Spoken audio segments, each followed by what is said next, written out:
Hey, what's up, everybody? Welcome back to Core Keeper. Let's say you just got this game and you've seen a lot about it, you heard a lot about it, and you're like, man, that game looks like right up my alley, but you don't know where to start. More specifically, you don't know which background to choose. So we're here to talk about backgrounds, and then we're going to jump into the different skill trees and how choosing your background when you start off may not have as big of an impact as you think it might be. So let's jump into it. We're going to go to our new game here, and we're going to go to our new character slot. We're going to select standard and then go from here. So currently in the game right now, there are 7 different backgrounds, all ranging from gardening to cooking to fighting to basically mining or exploring. Or you can just be a nomad and kind of just go on your own and kind of figure out what you want to do. Right now, when you pick your background, the only difference is going to be is you're going to start out with 3 bonus points in a particular skill that you're choosing. Now, that's not really going to matter, and we'll get into it here in a minute. So just cover real quick. We're going to cover the backgrounds again, and then we'll get into the skill tree, and that's going to be the meat of the game and your character customization. So right here, obviously you have your character customization. You can go crazy with that. The different backgrounds we're going to cover right now. Nomad, which basically no starting perks, right? So if you want to challenge yourself a little bit, or maybe you just don't know and you want to start fresh, that's a possibility. You have Explorer here, and this is one where you're just kind of running around the map, and you can see right here, so it's going to give you +3 running skill. And it's going to give you a small lantern, which is useful early on, and then +3 food rations, which isn't really going to make a difference. Your miner right here, you're going to start with an advantage in mining, which again, doesn't really matter, and you're going to start with the copper pickaxe. Again, not a big deal breaker. A fighter right here, 3 melee skill, and a copper sword. Really not a big deal breaker early on. You kind of sense the flow here. Chef, +3 cooking skill, +1 cooking pot, 8 mushrooms. Not a deal breaker.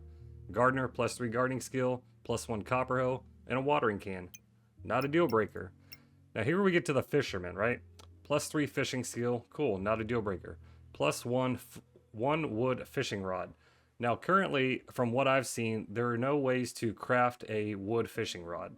You can find one, you can find a copper one, but the earliest fishing rod that you can craft is a tin fishing rod with the tin workbench. You can't make it from the basic workbench. So fisherman is actually a really good one to start with because you'll be able to fish right off the bat. And some of the foods that you can craft right now, or some of the foods that you can make right now, some of the best ones come from the fish. So we're going to jump in here. We're just going to go with this guy. We'll go with that. We'll jump in, and then I'll see you guys inside the game, and we'll discuss the skill trees. All right, so here we are in the game, and we've already got a little workbench here, and I just want to cover this real quick. So this is your basic workbench, and you can see crafting right here. We have the tin workbench, but here's the stuff you can craft right now just with your basic workbench. You can craft a pickaxe, which the miner starts with. You can craft a copper sword, which the fighter starts with. You can craft a copper hoe, which the gardener starts with. There's no fishing rod. There's no wood fishing rod. There's no copper fishing rod. You cannot craft a fishing rod until you get the tin workbench, and that's 15 tin bar just to get the workbench, let alone how much it's going to cost you to craft the fishing rod. So if you want a really early advantage in the game, choose the fisherman because the skill points aren't really going to matter. So we'll go ahead and discuss the skill points right now. So you're going to hit tab, bring up your character screen, right? So right here, you can hover over these, and it's going to tell you the little details about your character. We're going to close that out. We're going to go to the skills right here. So every character is going to start with these 9 different skills. You have mining, running, melee, ranged combat, crafting, vitality, which is your health and defense, gardening, fishing, and cooking. So whatever one you pick right here, you're going to start out with 3 out of 100 points. And if you notice here, each one of these has 5 ranks. So your efficient excavation has 0.5, meticulous minor 0.5, minor strength, you guys get the idea. So 5, 10, 15, 20 total points. So for every 5 points that you get out of the 100, that's going to award you 1 point over here to use on your skill tree. So once you're at 25 right here, you're going to have 5 points, basically filling this one up. And then from there, once you max this one out, you'll be able to place them into the next tier. So you're only going to have 20 total points to be able to put into your skill tree here. So given that 3 right now, depending on what you're doing in the game, whether you start mining or you're running around or fighting off the bat, you could potentially end up with more points than these before you even finish out the one in your class or the background that you selected. So those don't really matter. What's going to matter is how you decide which skill you want to go down. And it's not a deal breaker again, because down here you can see 200 ancient coins, I believe.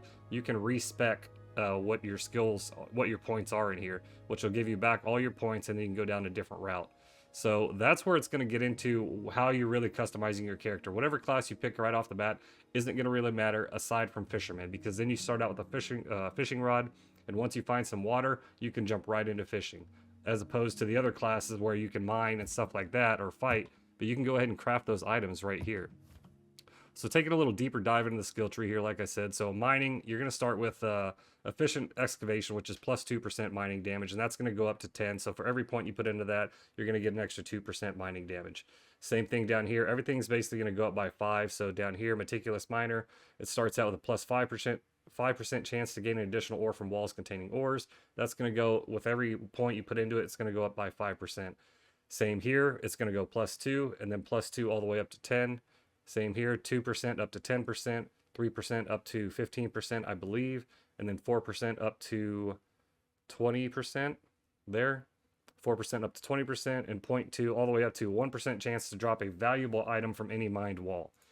And into running here, so you're going to have plus 5% less food drained when running. All these are pretty self-explanatory, so this is where you're going to jump into the more customization you get. So the more points you get from running, you're going to be able to go down these different trees, and each one is going to be different. So, you know, this is where you really want to dive in and take a look at these before you decide where you're going to go, because you don't want to have to respec before you completely finish a skill tree out. So one of the things right here is fishing is going to be super advantageous, because if you have that fishing rod early, you can go ahead and get a head start to where the other characters can't really do that yet, at least until they get a 10 fishing rod. So early game, maybe the first hour, couple hours or so, you can spend a lot of time fishing, and you'll be able to get a lot of good food, but you're also going to be able to put skill points into fishing right here. And you can see some of these right here are super advantageous to making sure that you get better at fishing as you go on. You don't have slippery movement, plus 10% fishing rod range, plus 3% damage against bosses after eating fish or cooked food made out of fish. Now that's huge right there. That's obviously going to be more late game depending on how much you fish, but you can potentially max this out before you even go fight a boss, and you can have extra damage just from eating fish.